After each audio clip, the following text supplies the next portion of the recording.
할렐루야. 주일 저녁 찬양은 예배 시간에 주신 말씀 창세기 29장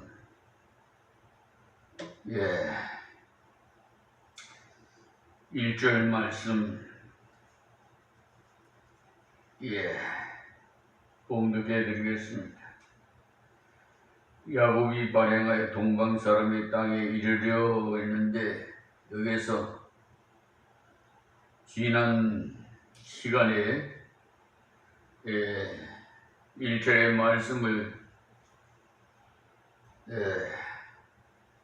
드렸습니다. 그런데 중간에 유튜브 방송의 시간 타임에 걸려서 드리지 못한 말씀을 마저 드리고 2절의 말씀을 이어가겠습니다.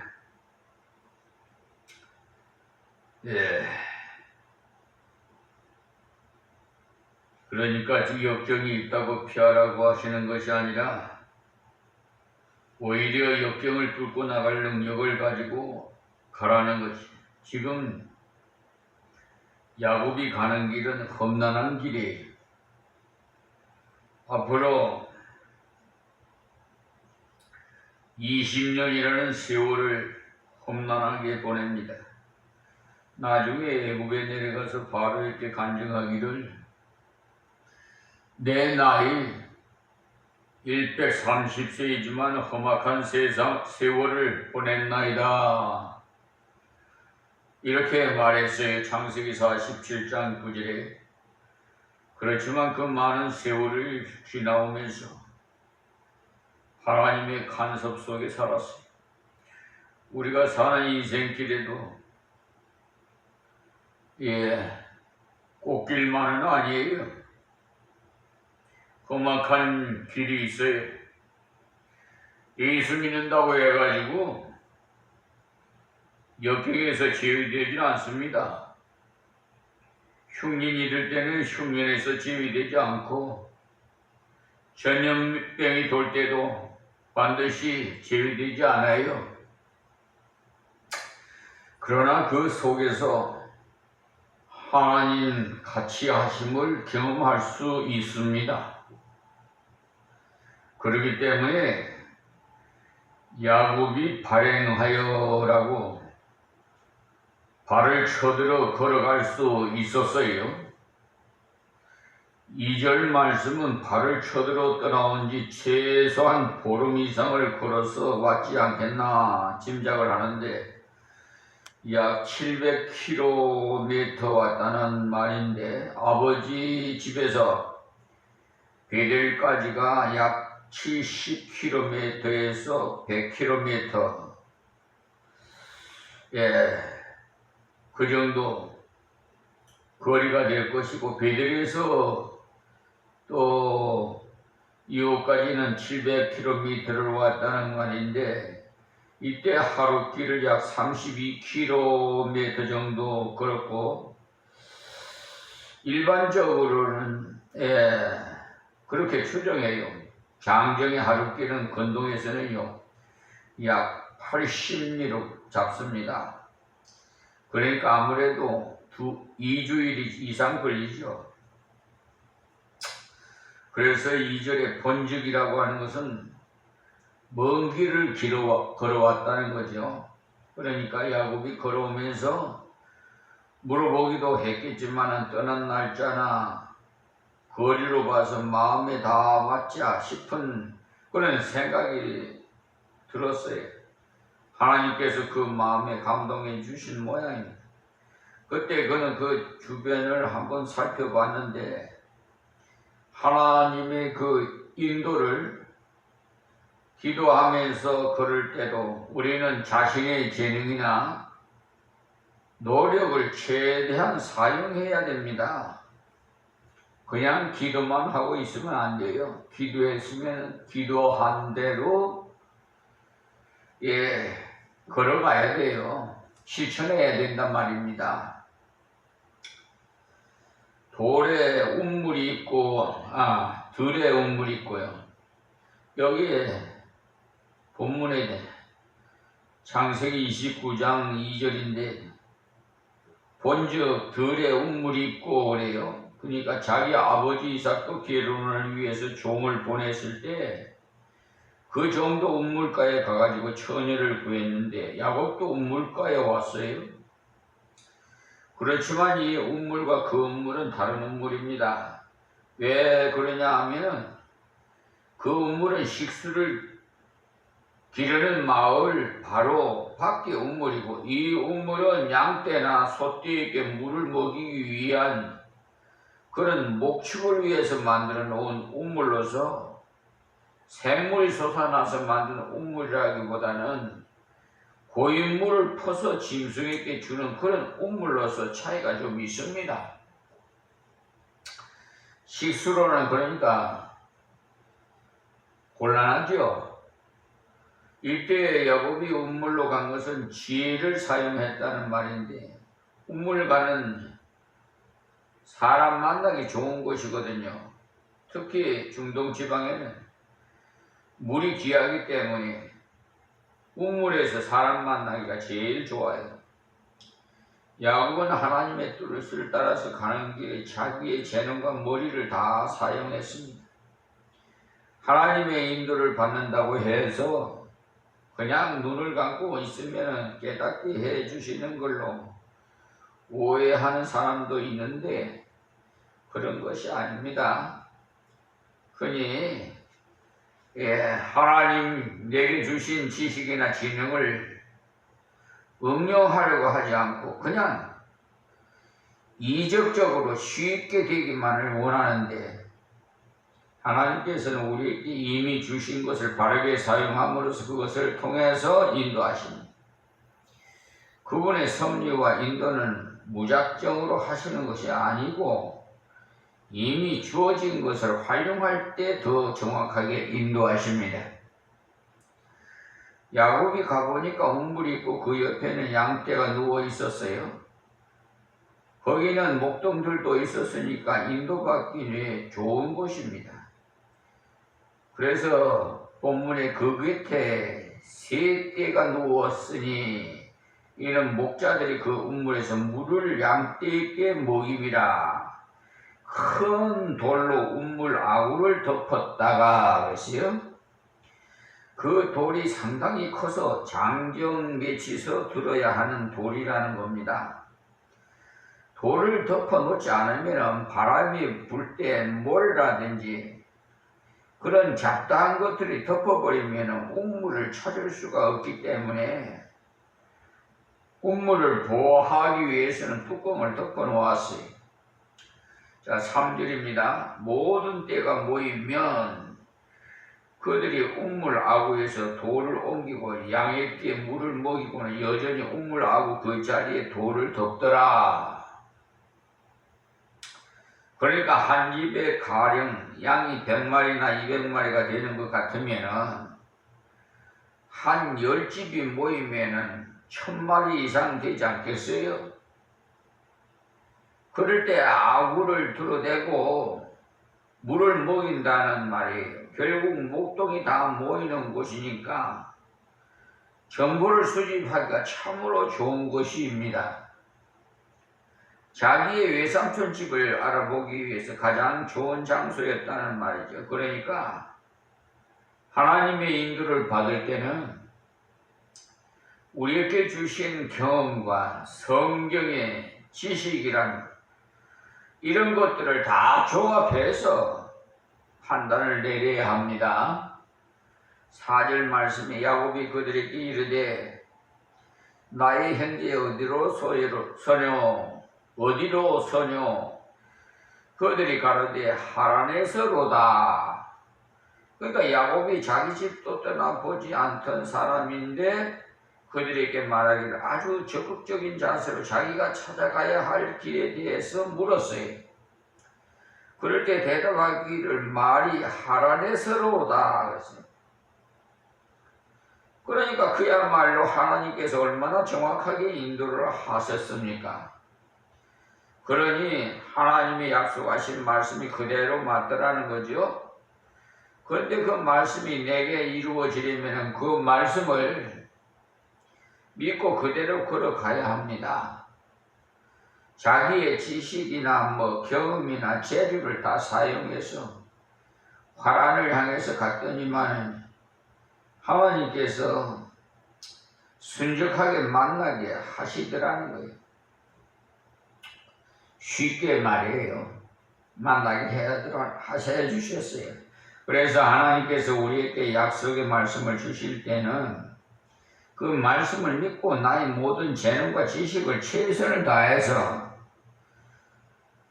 걸어갈 때 하나님께서 가장 순조롭게 확실하게 인도해 주신다는 사실을 아시기 바랍니다. 때로는 어떤 사람들은요, 덮어놓고는 기도만 하려는 사람이 있는데 하나님께서는 말씀대로 걸어가는 중에 내가 보여주리라, 그것을 요구하십니다. 그러니까 오해하지 마시고 기도했으면 그대로 걸어가세요. 기도한 대로. 자, 5절 말씀에 야곱이 그들에게 이르되 너희가 나홀의 손자 라반을 아느냐? 그들이 가로되 아노라. 그래서 화난 사람이라고 하니까 반가워서 당장 외삼촌 집안에 대해서 물었어요. 그랬더니 그들이 잘 안다고 대답을 합니다. 자, 6절에 야곱이 그들에게 이르되 그가 평안하냐? 가로되 평안하니라. 그 딸 라헬이 지금 양을 몰고 오느니라. 그랬어요. 그러니까 야곱이 먼저 안부를 물었는데 소위 살롬이라는 인사입니다. 물론 잘 있다는 말과 함께 그 집 딸이 지금 양을 몰고 온다는 것이니까 정말 하나님의 인도가 정확하였다는 것. 야곱이 그 말을 들었을 때 얼마나 가슴 벅찼겠어요. 아버지와 어머니께서 외가에 가서 처녀를 구하여 결혼하고 오너라 하셨으니 라헬을 처음 만나기 때문에 다른 사람보다 더 관심이 많았던 것이 틀림없어요. 야곱처럼 그동안 이성교제가 없던 사람은요, 처음 만난 사람의 그 영향이 큽니다.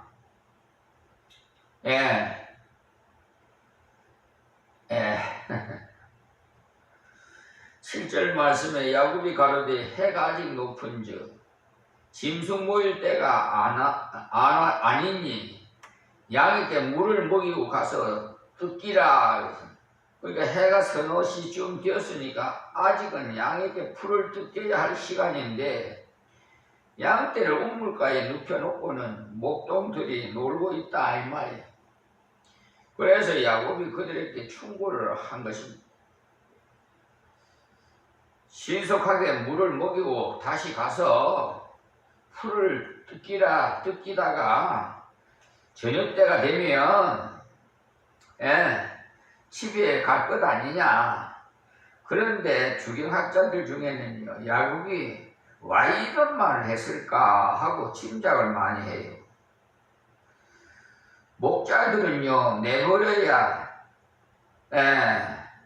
그러니까 보내버려야 라헬과 함께 속닥하게 만날 수 아니겠습니까?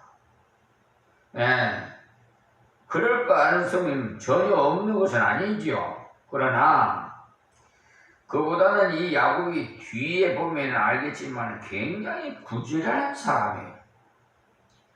자기 외삼촌의 양을 지키면서 밤낮을 가리지 않고 눈도 제대로 붙일 겨를도 없이 양을 거두었어요. 그리고 아버지 집에 있을 때도 어머니를 돕고 가정일을 돌보는데 아주 성실했어요.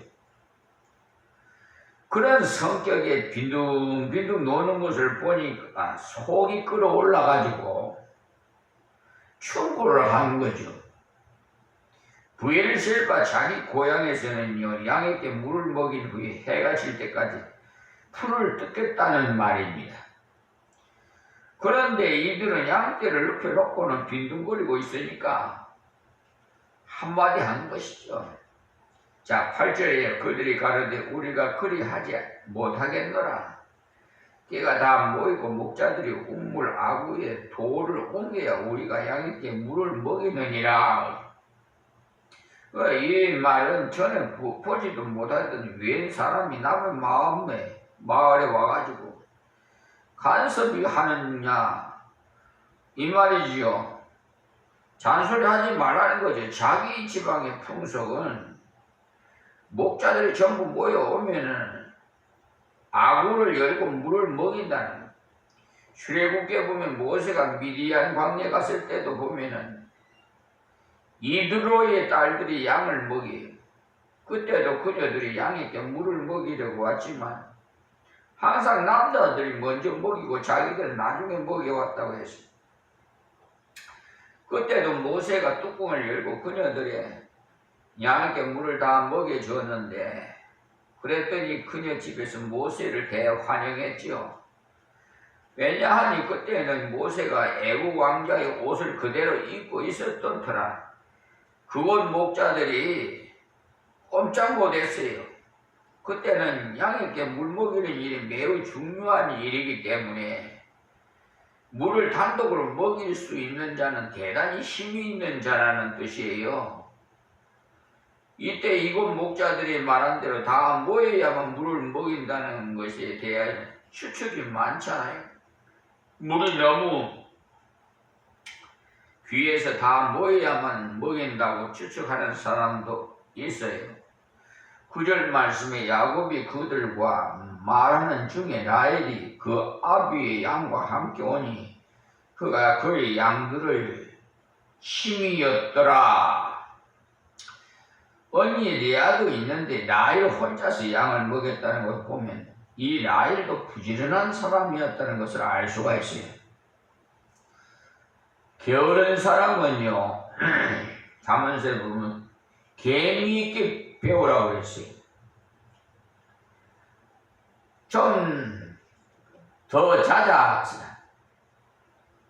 하다가 보면은 게을러 빠져가지고 여러분 부지런한 사람이 먹을 것도 많고 풍성하지 않아요. 부자로 살 수가 있어요.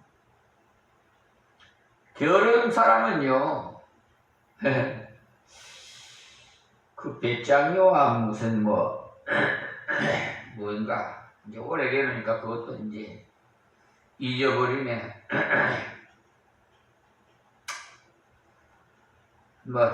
동화책에 나오는 일인데 항상 놀고 먹는 사람하고 부지런히 일하는 사람하고 그 차원이 좀 달라요. 그래서 여기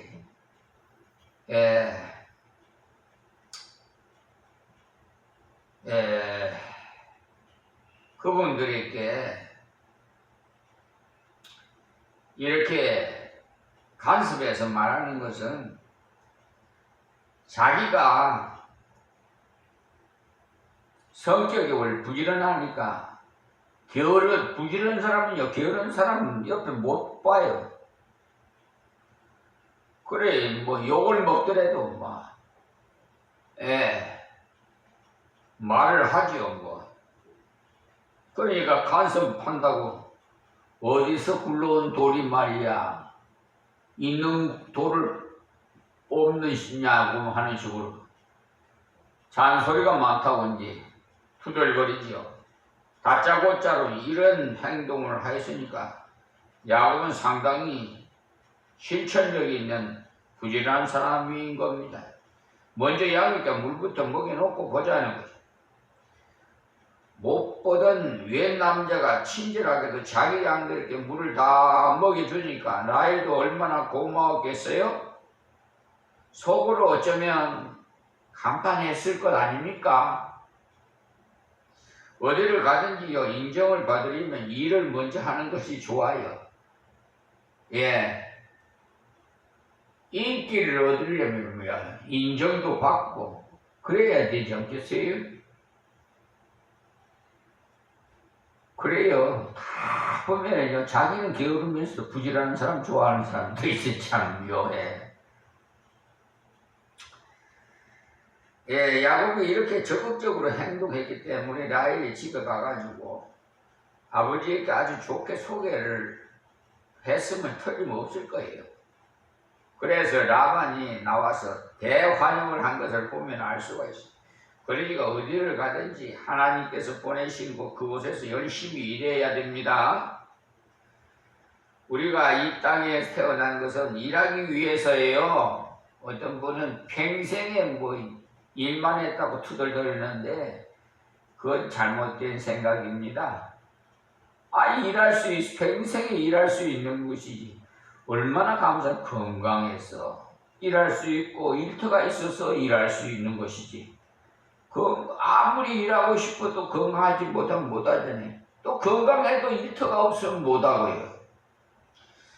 근데 감사해야 되는데 자꾸 그냥 불평불만하고 그래요.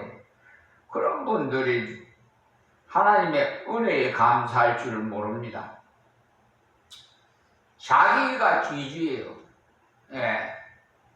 자기에게 모든 것을 맞추려고 그래요. 기준을 말이에요. 그러니 어디를 가든지 하나님께서 보내신 것 그곳에 열심히 일하시기 바랍니다. 우리가 이 땅에 태어난 것은 놀고 먹으라고 보낸 거 아니에요. 일해서 하나님께 영광 돌리라고 이 땅에 보내주셨죠. 우리가 이 땅에 태어난 것은 일하기 위해서 태어났어요. 야곱은 여러 면에서 부족한 점도 있지만 그 생활은 여러 면에서 매우 근면성실했어요. 그렇기 때문에 하나님께서 그의 생활에 궁핍함이 없도록 해주셨죠. 자, 11절에 그가 라헬에게 입맞추고 소리내어 울며 그랬어요. 우리나라만 그렇지 다른 저 유럽이나 서구에 보면 인사가 입맞추는 민들이에요. 생판 모르는 사람끼리도 서로 입맞추고 그게 인사인가 봐. 그런데 요즘 보면은 정상 늘 만났을 때도 공항에서 만나든지 어디서 만나든지 서로 그냥 안고 그냥 이 얼굴을 서로 비비고 그렇잖아요. 양쪽을. 그것이 통상적인 그런 국제적인 인사인가 봐요. 자, 그가 라헬에게 입맞추고 소리내어 울며 얼마나 반가웠으면 울었을 거예요. 우는 것도 슬퍼서 우는 것이 있고 기뻐서 우는 것도 있고 그래요. 그냥 무조건 운다고 해서 뭐 잘못된 것 아니에요. 애통해서 우는 것도 있고. 야곱은 어떤 면에서는 용감하면서 어떤 면은 대단히 감상적이에요. 사람은 역시 이런 사람. 예. 그러니까 이렇게 하나님께서 다들 그 짝을 맞춰주시는데 한 사람이 좀 키가 크면 한 사람이 키가 작고요. 또 한 사람이 남성적이면 한 사람이 여성적인 사람이 이런 성격, 같은 성격자들은 못 살더라고. 예. 그래서 하나님께서 서로 부족한 것을 채워가면서 살으라고 맺어주시는 것 같아요. 힘세고 용감해서 어떤 경우에는 눈물 흘리는 법이 없다면 의지가 강하다고 호감을 받을 것 같아도요. 그렇지 않습니다. 울 때는 울고 웃을 때는 웃을 줄 알아야 감정도 풍부하고 웬만한 인격을 갖춘 것이지 매사에 너무 의지적으로 나오면요 인간미가 너무 없어서 매력이 없어요. 그런데 이 야곱은 보니까 감정도 아주 풍부한 사람이라는 것을 알 수 있지요. 양떼에게 물을 열심히 먹여주고는 또 너무 반가워서 눈물도 흘리고 사람에게는 실용성과 예술성이 있어야 부드럽습니다. 입 맞추었다는 것은요, 그들의 인사법이 그래요. 일가 친척일 경우에는 볼에다가 입을 맞추고요, 자기 자녀일 경우는 이마에다가 입을 맞추고, 부부 사이에만 입과 입을 맞출 수 있어요. 야곱이 라헬의 볼에다가 입을 맞추고는 소리내서 울었다는데, 소리내어 울만도 할 것입니다. 집을 떠나서 20여일간 가까이 고생하며 찾아왔는데 이렇게 순조롭게 만나다니, 또 이 라헬이 굉장히 예뻤다고 하지 않았어요? 첫눈에 반한 것 같아요, 야곱이. 그러냐 하나님의 순적한 은혜에 감격한 뿐이라. 아내를 반갑고 해서 소리내서 울었지요. 12절에 그에게 자기가 그의 아비의 생길이요 리브가의 알을 됨을 고하였더니 라헬이 달려가서 그 아비에게 고하매. 이 라헬도 얼마나 당황했겠어요. 왜 남자가 양떼에게 물을 먹여주더니 입도 맞추고 해서 놀라서 어찌할 바를 몰랐는데 외사촌이라는 하니까 뛰어가가지고 아버지에게 얼른 전했어요. 이럴 듯이 야곱에게 생각 밖으로 좋은 방향으로 일이 잘 풀려갔어요. 여러분, 세상 살다 보면은요, 일이 꼬일 때가 있고 풀릴 때가 있고, 또 날씨도 비 올 때가 있는 거 하면 맑게 깨끗하게 맑을 때가 있고 그렇잖아요. 세상도 살아가는 풍파도 마찬가지예요. 모든 원칙이 그래요. 그래, 이렇게 자기의 부끄러운 일을 감추고 어려움에도 기형을 보고 싶고 어쩌고 하면서 부품하게 말할 수도 있겠지만, 야곱은 자기의 그 모든 일을 라반에게 솔직하게 고했어요. 아버지 집에서 형을 속이고 복을 받으려다가 형의 노여움을 사게 돼서 어머니가 그의 노가 풀릴 때까지 외삼촌 댁에 가 있다가 오라고 하셨고, 또 가능하면 결혼도 해서 오라고 합니다. 이런 이야기를 있는 그대로 진실하게 했습니다. 이때 자기의 부끄러운 점은 좀 감추고 자기의 좋은 점만 말한다면 인정을 받아서 대접을 더 잘 받았을 것 같지만 그렇지 않습니다. 하나님 앞에서 깨어진 사람은요, 하나님의 인도를 받아본 사람은 거짓말을 할 수가 없어요. 잘못된 걸 정당화시키고 합리화할 수가 없어요. 그래서 지나온 일 그대로 정직해